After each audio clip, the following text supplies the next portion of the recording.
بسم الله الرحمن الرحيم، والصلاة والسلام على سيدنا محمد وعلى آله الطيبين الطاهرين. أرحب بكم في الدرس الثاني عشر من دورة احتراف فن الاستوديوهات. بهذا الدرس إن شاء الله راح نتعلم كيف نصمم صور الأطفال. بأول درس راح نستخدم هذه الصورة. طبعا أنا جهزتها قص، رتوش، تعديل ألوان مع هذا الملف البي اس دي. قبل لا راح نبدي بالعمل راح ننسق البي اس دي. اول شيء ننسق العمل. لو تلاحظون انه هذا طالع بعض الشيء راح نرجع هذا فوقه، ثم نعمل روتيشن. عفوا راح نعمل روتيشن للملف بهذا الشكل. راح نجي على هذا الملف، راح نعمل له سكيل، نصغره، ثم نعمل له تدوير بهذا الشكل. ثم راح نجي نقطع هاي الاجزاء الزايده من عنده. طبعا للعلم فقط انه انا ضغطت كنترول زائد حرف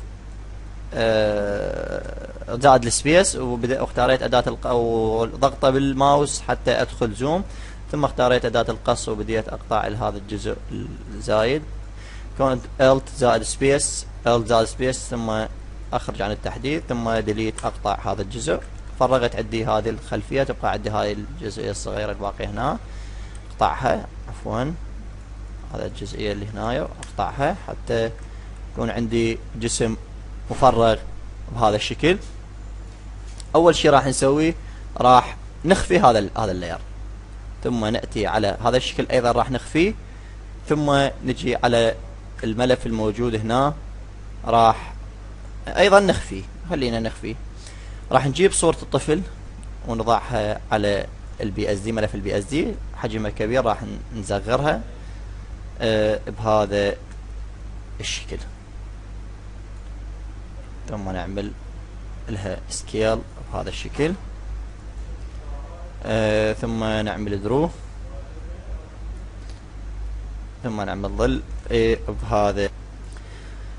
ثم بعد ما عملنا الظل راح نعمل شفيفة أخرى لكن من غير صورة، حتى لا ما مقطوعة الصورة. مثلا هاي الصورة لكن المهم تكون مرتشة وجاهزة لنفس الطفل. راح آخذ من عندها شفيفة للوجه، راح أختار شكل الدائرة وأعمل تحديد بهذا الشكل، ثم أضيف هذا 150. أوكي، كنترول سي آخذ اللاير، ثم كنترول في أنسخه بهذا الشكل، ثم أعمل له سكيل، ثم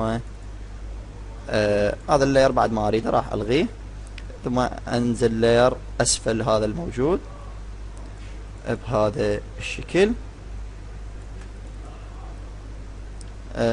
لو حاب انه تختار مود اخر، يعني شوف المود اللي يناسبك، فنختار المود اللي يناسب الصورة. يعني هذا المود اشوفه حلو. لو حابين انه نقوي تأثير الصورة مجرد ما ننسخ اللاير الموجود بهذا الشكل. اللي راح اسوي دوبليكيت هاي الصورة، ضغطة الكليك ايمن على اطار الصورة مثل ما قلنا بالدروس السابقة، ثم اوكي سويت دوبليكيت للصورة. ايش راح اسوي؟ اجي على الصورة اللي نسختها واخفي الوجه. اخفي الوجه ليش؟ لان انا عندي هذا الاطار اللي خفيته راح ارجع افعله. الاطار اللي خفيته راح ارجع افعله، اللي هو هذا الاطار. راح اعمل له سكيل ثم تدوير بهذا الشكل، وراح اخليه امام اللاير.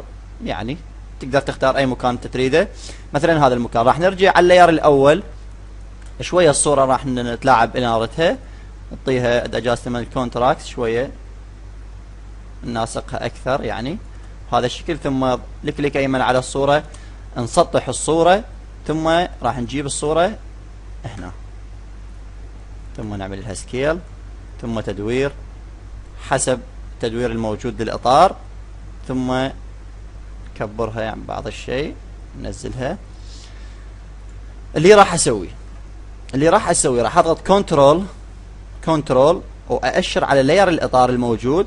اذا حاب انه عمود ما يضيع منك، كليك ايمن تختار اي لون للاطار على مود تحفظ لونه. انا مأشر على لاير الصورة، بس راح اضغط كنترول واضغط على لاير الصورة، راح احدد الاطار، ثم اختار اداة القص واعطيه سيلكت انفرس، تحديد عكس ثم لا عفوا نرجع، ما اكو داعي للسلكت فيرست، مجرد راح اضغط ديليت راح يظهر عندي اطار الصورة. مجرد اختار اداة القص وابدي اعمل التحديد على الاطار بهذا الشكل.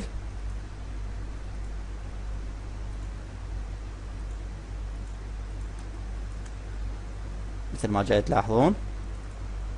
ثم هذا اللي زايد عندي اخفيه، ثم سيلكت انفرس ثم ديليت، راح تصير عندي الصورة داخل هذا الاطار. لو حاب انه اعمل ايضا شفيفة اخرى نفس الصورة، ارجع على البي اس دي اللي انا اشتغلت عليه اللي سطحته، اعتقد انا لغيته طبعا سديته. اي نعم. اوكي، نختار من هاي الصورة، راح ناخذ شفيفة من هاي الصورة، او اذا تريد تاخذ من الصورة الاولى راح ناخذ من هاي 150 ثم كنترول سي ثم كنترول في، او اجيبه اسفل الصورة وانزله يكون اخر لاير بعد الصور اللي انا ضفتها، يعني بهذا الشكل. طبعا صورة الطفل موجودة هنا، نقدر نستخدمها. خلينا نستخدمها ايضا، راح اعمل لها سكيل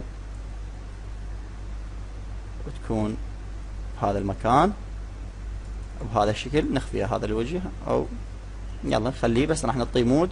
على مود ما راح يكون عندنا وجوه هواي بالصورة، نعمل لها مود يكون بهذا الشكل. كملنا الصورة، مجرد انه نضغط كليك يمين نختار تسطيح، ثم مثل ما تعلمنا بالدروس الاولى نعمل اطار مثلا، نجي على الصورة الاولى فلتر بلر كاستمر بلر، خلي شوي يكون قوي، ثم نجي على الصورة الاولى ضغطتين نعطيها سترك يكون باللون خليه الابيض يكون واضح، واذا ما واضح راح نختار غير لون، اداة التحديد ثم عمل اطار بهذا الشكل، ثم سيلكت انفرس ثم ديليت. كملنا الصورة جاهزة للطبع. ان شاء الله نلتقي بدرس قادم مع فكرة جديدة وتصميم جديد. كان معاكم اخوكم المصمم محمد عبد الستار.